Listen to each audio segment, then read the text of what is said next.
Hey, how's it going, everyone? Today was supposed to be a nice, easy recording session, but all my stuff is breaking. So we're going to try to crush through this as quickly as possible before hard drive fails, audio stops transmitting, and what other dumb issues are supposed to be happening on my day off. We're going to be talking about RLCS today, some roster changes, some things that are adjusting, also a bunch of things on Gamers8. We've got new formats, teams locked in officially, scheduling, casters. We've got an all-encompassing thing. So we're going to crush through the RLCS stuff first.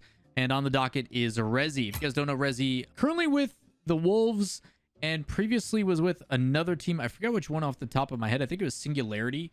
He was the one that temporarily came in after Scrub ended up going away and then eventually ending up on Dignitas. But Rehzy has announced that he is officially looking for a new team, no longer with Wolves or currently inactive on the Wolves, and will be potentially migrating off that. Not sure if still under contract or otherwise, but pretty talented player that, again, still fairly new. I think he is 18, but hasn't really had the chance to get into the top tier. The crazy thing and kind of the general consensus for all of these roster changes that you'll hear me talk about as a all-encompassing is just because they aren't playing well on one team doesn't mean they can't play well on another team. The best example I can give, look at Gimmick. Didn't work well playstyle-wise with V1 between him and Calm.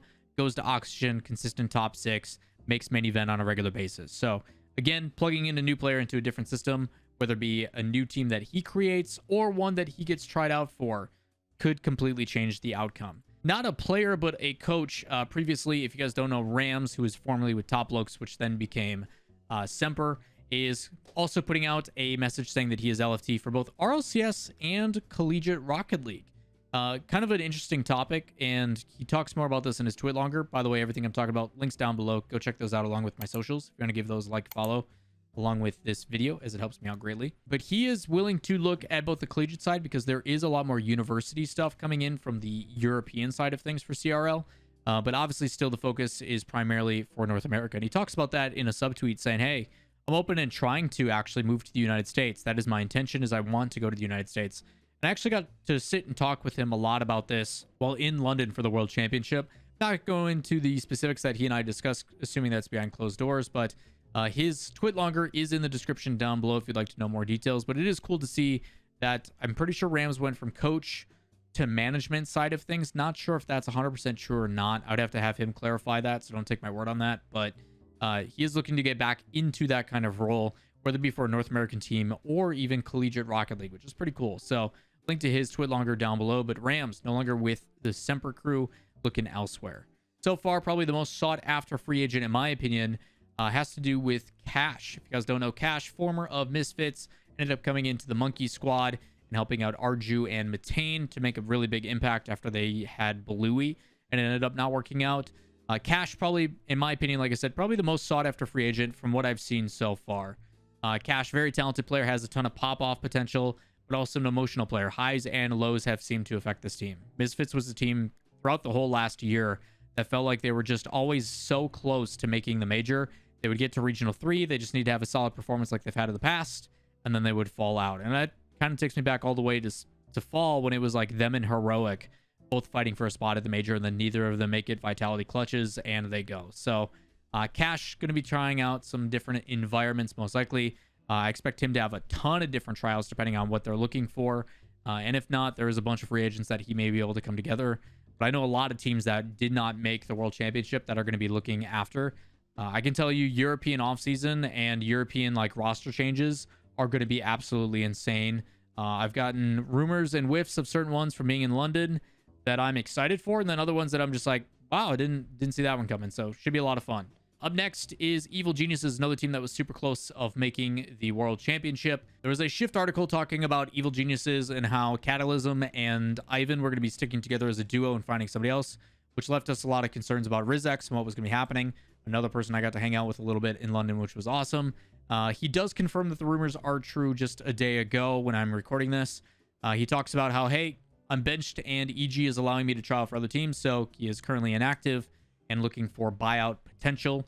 Wants to thank EG and especially his team for the last year. It's been amazing, and I'm proud of what we have achieved. Wish we would have made Worlds, but I believe EG is going to make it next season anyways. With that being said, support, would love and hope for the best, etc., and is looking for a new team. So Rizex LFT had a ton of good results last year. They just weren't able to put it together when it mattered most and make multiple majors, which is tough. It just goes to show how cutthroat it really is. So Rizex, another good player, LFT. Jumping over to North America, only one team to be talking about, which is the former Zookeepers Accelerate team. If you guys don't remember their story, Accelerate, which was a subsidy of Houston Outlaws, ended up looking for an open qualifier tournament. Winner gets a 1-year contract. We'll see how it goes. And then they ended up getting Zookeepers, which was Tool, J-Bot, and Bambi. Had some pretty solid results, made main event every once in a while, but never really had the solidification of consistency there. Just goes to show how tough it is to remain a bubble team and even punch into top 16 in these regionals. They did state, and Tool ended up putting out, hey, LFT, good luck to Bambi and J-Bot, wish them nothing but the best. And we were unsure if that meant that those two, the duo of Bambi and J-Bot, were staying together, or if that was going to disband or something else was going to happen. And shortly after, we did get J-Bot actually confirming that he is LFT as well. He said, all good things come to an end. Grateful for the teammates. Learned so much. Excited to see what the future holds. And a lot of these players have a ton of talent. They just haven't found the right teammates to work together. Even more so, if you guys haven't seen that Reddit thread from a while back of longest standing duos, there's only two that remain, Garrett and Justin, and Bambi and Tool. So Garrett and Justin are the only like long-term duo that still exists in the RLCS right now, as Bambi and Tool were also ones that were around for roughly 2 years. They've been together since, I think it was like September of 2019 or July or something like, I think it was July of 2019. The image is probably showing somewhere, but no longer together as well. So again, you're starting to see a lot of these players that have been so close to making it, trying to find, refine, and bring a lot of that talent and bring it up. So disbanding of a good roster, now coming back together.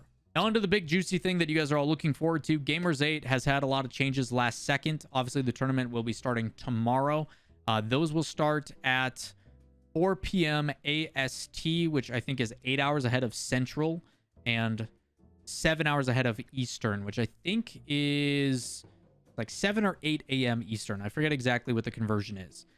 Either way, they have finally announced all of their 24 teams as well as the schedule. They have also put out specifically what matches will be on each group and what will be on each stream, as there will be an A stream and a B stream. I'm going to cover those matches, the teams, the last ones confirmed, how the first round buys work, as well as the talent, who's casting what, everything all encompassing, and the format changes. So buckle up. First things first, your teams. In Group A is going to be Luminosity, Detonator, Complexity, Twisted Minds, G2, and Guild. G2 and Guild getting a first round buy. That is Group A. In Group B, you've got Rogue, Team Secret, Heat, Anka, Endpoint, and Space Station, with Endpoint and Space Station getting a first round buy. In Group C, you've got Semper, F16, Orlando Pirates, OWL, with FaZe and Furia getting a first round buy. And then you've got All Mid, Gaming Gladiators, Renegades, 01 Esports, Team Falcons, and Dignitas, with Team Falcons and Dignitas getting a first round buy. So we have our 24 teams, and there's some things that have changed. I will also have a link down below of showing which teams are playing on which stream. There will be 8 matches on day 1 for both streams. On day 2, there will be 10 matches, which is an insane amount. And then day 3, day 4 is the final playoff brackets. So a lot of stuff being covered.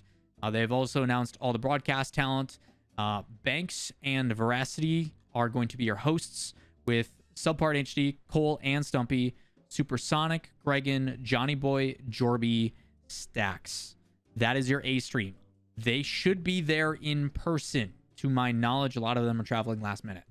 On the B stream, which was supposed to be in Romania, which has now pivoted, is going to be remote, which will be myself, Corelli, and Spaceman. 3 of us casting 8 matches and then 10 matches the next day. It's going to be nuts. Expect us to be loopy and crazy because those start really early. I think they're like 4 or 5 a.m. for Corelli. It's going to be a time. So that is what I have for the schedule for the broadcasting. And last but not least is the format. In the past, they were originally only best of 5s, and you always started with a 3v3, and then you had to alternate what game mode you played. From what I have heard and from what has been confirmed from the people that I've talked internally, the players petitioned, or I guess argued, for the fact that 3v3 should be more of an importance, which I'm kind of here and there on. Let me know what you guys think about that in the comments. But originally this tournament was supposed to be crew battles, and it was supposed to be, hey, 3s, 2s, and 1s, leaning more into 1s and 2s. And I kind of go back and forth on it because it basically ended up, if you have a really talented 1s player, that would hard carry you into the further tournament and basically negate the efforts of 3s and 2s. The players have advocated and wanted threes, which will now be played every other match, no matter what. Game 1, 3, 5, and 7 must be a 3v3. So it'll play game 1. The losing team will then pick either 2s or 1s. Then it'll be another 3v3. And then they'll pick the other one that they didn't pick between 1s and 2s. And then it'll be another 3v3. And they keep doing that all the way through. So at most in a best of 7, you can get 2 1v1s or 2 2v2s with a majority of 3v3s, which I get for competitive integrity purposes. All these teams are built for 3v3. $2 million prize pool. First place getting 500K. 3v3s are going to be the incentive. Let me know if you guys agree with that. I kind of like the fact that if it would have been more 2s and 1s, but I will say 1s and 3s are more entertaining than 2s, so it is what it is. But it is going to be cool to see kind of the evolution of what I like most about this tournament, from casting kind of like a map pick ban phase, but we have a Q pick ban phase, which is kind of cool. So adds a little bit of depth to the conversation, as well as seeing the different strategies that come out. So all the group stages, which will be Thursday and Friday, will be best of 5s with 3v3 in game 1, 3, and 5, 2s or 1s in the other ones.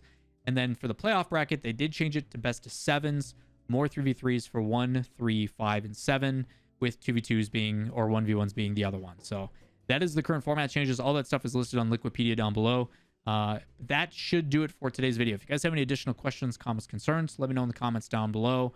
I know I'm not touching specifically on the controversy and stuff around it, because I'm just trying to provide you guys information. If you'd like to talk more about the controversy in a respectful way, that's not just limited characters in a comment and done live, where we can have an open dialogue, twitch.tv/Lawler, where we've been discussing it all week long. We stream every day but Tuesday and Sunday. Come talk with us there. It's a little bit more civil. There's moderation options, and not limited to text waiting hours and then another reply. It's better to do a live environment. So trying to leave that kind of politics and whatever off of this and do it in a different platform where it's more of a instant reaction. So with that said, if you guys do enjoy the content, thumbs up, subscribe, notifications. We got more press conference stuff coming for you this week, as well as tournament coverage and everything else.